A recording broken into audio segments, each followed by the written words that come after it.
soit Jésus-Christ, le roi des rois et le Seigneur des seigneurs. Sa paix soit avec vous. En refusant l'autorité donnée par Jésus-Christ à son unique Église, le protestantisme ne peut pas pour autant revendiquer pour lui cette autorité. En effet, au nom de quoi pourrait-il proposer à autrui une vérité à croire, puisque le principe du libre examen qui le fonde ne reconnaît pas d'autre autorité que celle de l'illumination subjective de la conscience personnelle. C'est ainsi que le protestantisme se condamne à n'être qu'une religion de l'opinion et à se diviser en une multitude de sectes. Pour camoufler son anarchie doctrinale résultant de son refus de la vérité dogmatique, c'est-à-dire énoncée par l'Église sans erreur possible, le protestantisme a imposé, en contradiction d'ailleurs avec son principe du libre examen, des confessions de foi et une forme d'unité reposant non pas sur l'accueil de la vérité révélée, mais sur le sentiment, l'élan du cœur, des actions en commun. Et pour pallier la dispersion de ces forces dans la prolifération de ces sectes, le protestantisme n'a rien trouvé de mieux que de se confier à l'autorité de l'État. Et c'est ainsi que pour s'affranchir de l'autorité du pape, les protestants sont tombés sous celle des princes de ce monde, devenus chefs de leur Église.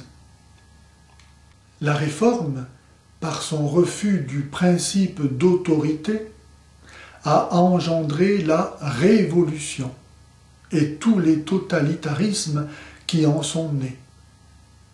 Le refus de l'autorité de l'Église a conduit au refus d'un ordre politique conforme à l'ordre naturel.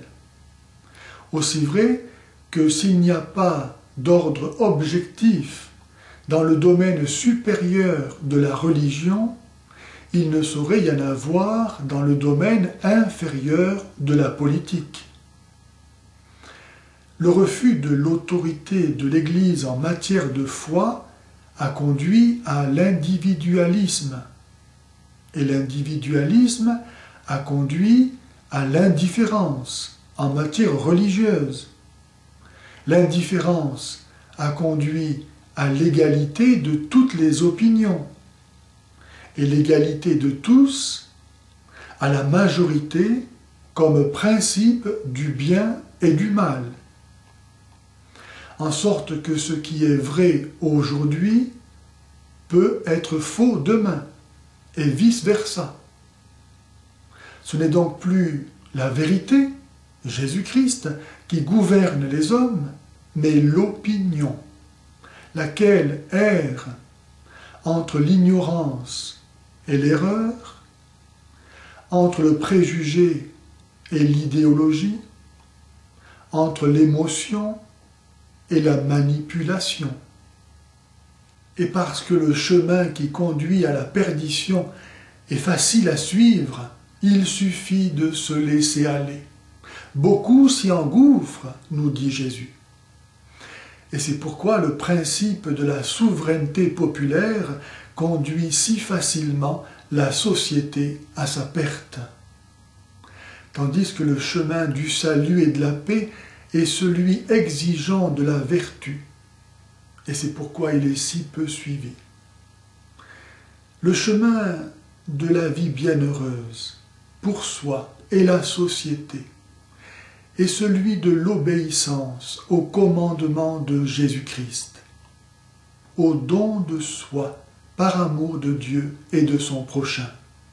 Tout le contraire de l'individualisme, pour lequel la conscience n'a pas d'autre loi qu'elle-même. Et lorsque la conscience est à elle-même son propre juge, alors rien n'a de valeur en soi, mais seulement si la conscience lui en donne. Si rien n'a de valeur en soi, que choisir? Et c'est ainsi que la liberté, privée de son objet, perd sa raison d'être et disparaît. Place alors à la dictature du relativisme. C'est ainsi, par exemple, qu'aujourd'hui, on veut nous imposer comme une vérité absolue qu'il faut apprendre dès l'école primaire l'idéologie du genre, selon laquelle nous ne naîtrions pas sexués, mais nous aurions à choisir notre sexualité, en sorte que celui qui déciderait d'être femme serait femme. Mais ceux qui osent avancer de telles abominations sont incapables de dire ce qu'est une femme, puisque pour eux, il n'y a pas d'être sexué en soi. Et donc tout leur discours ne veut rien dire, sinon leur folie. Pourquoi ne décideraient-ils pas, en effet, de choisir d'être des chimpanzés ou des cacahuètes? S'il suffit de le dire pour que ce soit vrai, pourquoi pas? Voilà où on en arrive lorsque la liberté est déconnectée de la vérité. Pour contrer l'inévitable dépravation où conduit la nature humaine blessée par le péché originel et refusant l'autorité de Dieu et de son Église, certains sont tentés de réagir par le rigorisme, un moralisme excessif qui ne rend pas gloire à Dieu pour autant.